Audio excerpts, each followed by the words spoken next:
ప్రేమ కథను ఎప్పుడు కలవని రాతను రాసాడు చూడు.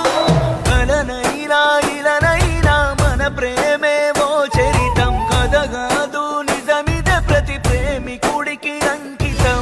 నీ మీదనే నా ఈ ప్రాణం, నీ కోసమే నే పాడే గానం. ప్రతి జన్మకి నువ్వు నా దానివి, నన్ను కాదన్ననే నీ వాడిని. నువ్వు బాగుంటే చాలంది నామది, లోకాన్నే విడిచెళ్తున్నా అనిత అనిత.